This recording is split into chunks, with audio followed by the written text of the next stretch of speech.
अरे ओ राहुल बाबा, आओ ना आमने सामने, छुपते क्यों हो? राहुल बाबा, पूछता है भारत, क्या आपकी पार्टी ने साध्वी प्रज्ञा सिंह ठाकुर को टॉर्चर किया कि नहीं किया? आज आप हमारे रिपोर्टर को कह रहे थे पार्लियामेंट में, अरे मालेगांव मुद्दा ही नहीं है। मुद्दा नहीं है, मुद्दा नहीं था आपके लिए। जब आपने कहा, कथित तौर से बयान भी है कि आपने जाके अमेरिका के एम्बेसडर को कहा कि सबसे बड़ा खतरा देश और दुनिया को हिंदू आतंकवाद से है। क्या साध्वी प्रज्ञा सिंह ठाकुर जी आतंकवादी है? देखिए दोस्तों, बहुत ज्यादा कर चुके हैं ये लोग। हिंदू आतंकवाद, भगवा आतंकवाद, इतना तक कि इन्होंने कर्नल पुरोहित को किडनैप की, इनको एक चार्टर्ड प्लेन में उठा के एक जगह ले गए, इनको टॉर्चर किया, इनको मारा, 1 दशक तक इनको जेल में रखा, यही प्रूव करने के लिए कि भगवा आतंकवाद, हिंदू आतंकवाद और फौजी आतंकवाद जैसी कोई चीज है। देखिए दोस्तों, इन लोगों को सिर्फ भगवा से नहीं, फौज से भी नफरत है। ये वही लोग हैं जिन्होंने कहा कि हमारे आर्मी चीफ सड़क के गुंडे हैं। ये इनकी भावना है, इनकी दिल की फीलिंग है दोस्तों। ये वेल प्लान्ड कंस्पिरेसी है।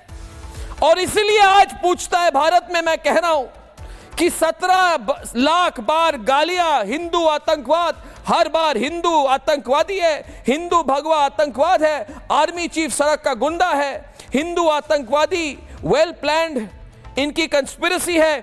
इन्होंने मालेगांव करवाया, संघ के बड़े नेता योगी आदित्यनाथ का नाम, यह सब एक्सीडेंटली नहीं हुआ, इनको लगा कि मौका है।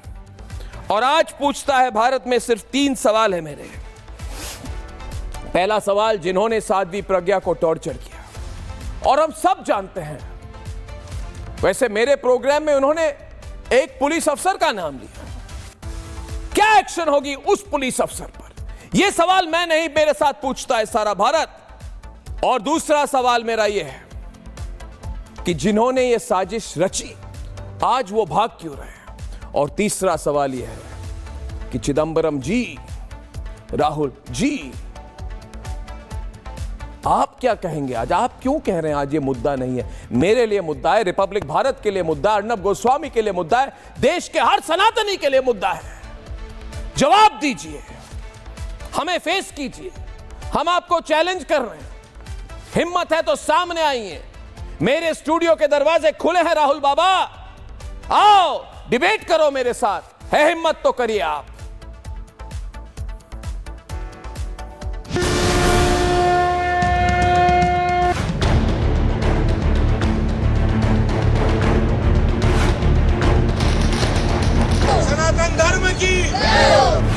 महाराष्ट्र के मालेगांव में 29 सितंबर 2008 को हुए धमाके के सभी 7 आरोपियों को एनआईए की स्पेशल कोर्ट ने बरी कर दिया।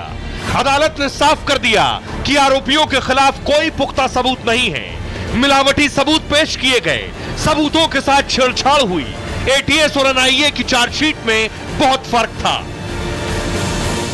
एक कोर्ट ने सभी आरोपियों को निर्दोष मुक्त कर दिया कि 17 साल के संघर्ष के बाद ये बात साबित हुआ कि भगवा आतंकवाद नाम की कोई चीज नहीं है।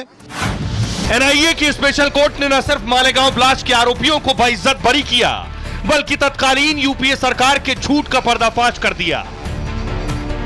सिर्फ साध्वी प्रज्ञा ठाकुर और कर्नल प्रसाद पुरोहित समेत 7 आरोपी दोषमुक्त नहीं हुए, बल्कि भगवा आतंकवाद की थ्योरी गढ़ने वालों का मुंह काला हो गया। कांग्रेस के भगवा आतंकवाद की थ्योरी फ्लॉप हो गई, कांग्रेस के तुष्टीकरण की हवा निकल गई, मुस्लिम वोट बैंक के लिए फैलाया गया भ्रमजाल टूट गया और एंटी हिंदू टूल किट पूरी तरह एक्सपोज हो गई।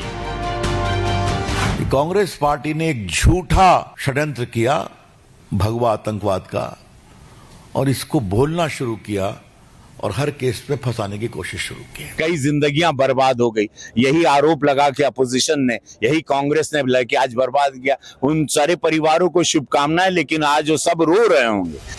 भगवा आतंकवाद का फेक नैरेटिव गढ़ने वाली कांग्रेस आज मुंह छिपाती दिखी।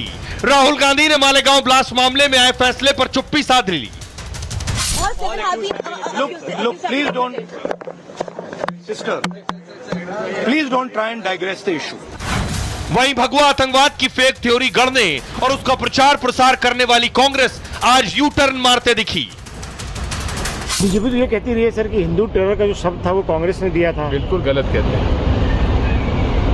बिल्कुल गलत कहते हैं। लेफ्ट लिबरल इकोसिस्टम बेनकाब हो चुका है। भगवा आतंकवाद मिथक साबित हो चुका है। आज आरोपी दोषमुक्त हैं और कांग्रेस सवालों के घेरे में। सवाल ये कि हिंदुओं को बदनाम करने की कोशिश क्यों की, सेना को आतंकवाद के जाल में घसीटने की कोशिश क्यों हुई, आतंकवाद को भगवा से जोड़ने की कोशिश क्यों की गई, साध्वी प्रज्ञा और प्रसाद पुरोहित का गुनहगार कौन है, और सबसे बड़ा सवाल ये कि आरोपियों की जिंदगी तबाह करने का जिम्मेदार कौन है, पूछता है भारत।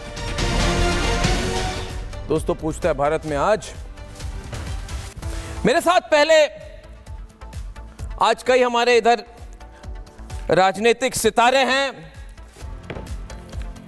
मुमताज आलम रिजवी जी नमस्कार, हफीज गुलाम सरवार जी पीस पार्टी के प्रवक्ता नमस्कार, रत्नाकर त्रिपाठी जी नमस्कार, संजीव उनियाल जी नमस्कार, आचार्य विक्रमादित्य जी नमस्कार, प्रेम शुक्ला जी नमस्कार, स्वामी अनंतनाथ सरस्वती जी नमस्कार। ये साध्वी प्रज्ञा ठाकुर जी के सहयोगी रहे, इन पर भी बहुत यातनाएं दी गई हैं, इनके साथ भी आज बात होगी। मेजर रमेश उपाध्याय जी हमारे साथ हैं,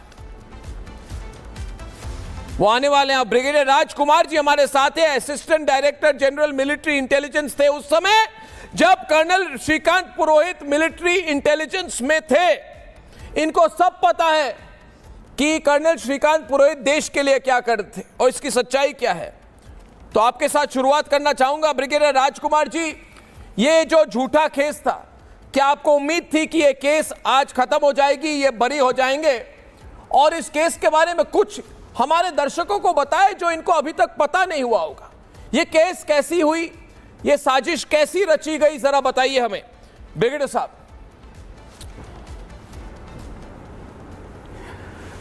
ये मैं deputy director general military intelligence था दिल्ली में, आर्मी हेडक्वार्टर्स में।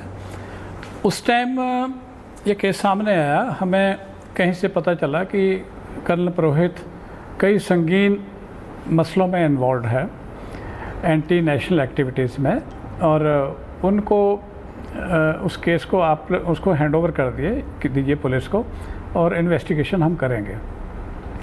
तो हमने भी चेक किया सारा कुछ ऊपर से नीचे तक, तो आर्मी ने आदेश दे दिए कि वो इसको कर्नल पुरोहित को पुलिस को हैंडओवर कर दो।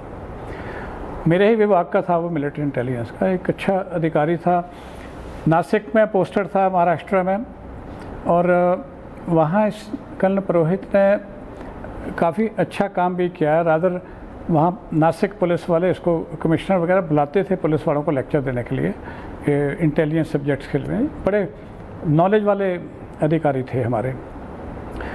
लेकिन इसके ऊपर इन्होंने शुरू में ही मकोका एक बहुत संगीन एक्ट लगा दिया महाराष्ट्र का अदालत का, जो बहुत पुराने क्रिमिनल जो होते हैं, जो हार्डन्ड क्रिमिनल जिसको बोलते हैं, जो दोबारा संगीन जुल्म करते हैं, उनके ऊपर लगाया जाता है। तो हमने ज़रूर इस चीज़ का तकलीफ़ भी हुई कि हमारे अधिकारी के ऊपर इतना हुआ। हमने लिखा भी कि ये बनता नहीं है इनका, ये कौन सा क्रिमिनल है, कोई छोटी मोटी अगर कहीं बात हो भी गई है तो हमें बताइए, we would like to investigate. और वो केस चलता रहा, सिविल के हाथ था, फिर कोर्ट में चलता रहा कई साल, वो जेल के अंदर चला गया। परिवार बड़ा परेशान हुआ उसका।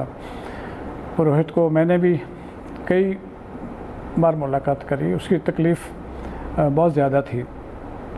क्या इनको फंसाया गया ब्रिगेडियर साहब? सीधा सवाल, क्या इनको फंसाया गया? क्या इनको फंसाया गया? क्या उस समय के लेफ्टिनेंट कर्नल श्रीकांत पुरोहित को फंसाया गया? हाँ, उनको ये बताया गया था कि भाई आपके अगेंस्ट आपने आरडीएक्स इस्तेमाल किया है, आर्मी से आपने आरडीएक्स पिलफरेज करके इनको टेररिस्ट को दिया है। तो ऐसा पाया नहीं गया।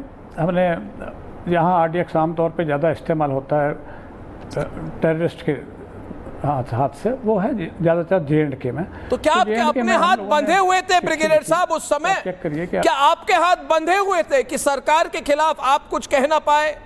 आपने मुहिम क्यों नहीं की उनके लिए? नहीं, उसके लिए किया हमने तो बतौर जो ही पता चलता था कोई चीज़ गलत है तुरंत हम चिट्ठी लिखते थे, चाहे मिनिस्ट्री को लिखते थे, चाहे महाराष्ट्र पुलिस को लिखते मगर थे। वो तो अलग बात है ना, मगर ये तो पूरी केस देखिए, ये चिट्ठी लिखने वाली बात अलग है, मगर आज जो बातें निकली है कि यहाँ पे जो पूरा केस ही फ्रॉड था, पूरा केस ही झूठा था। एनीवे, आप तो सेना में थे उस वक्त, तो आपके शायद आपके अपने लिमिटेशंस होंगे।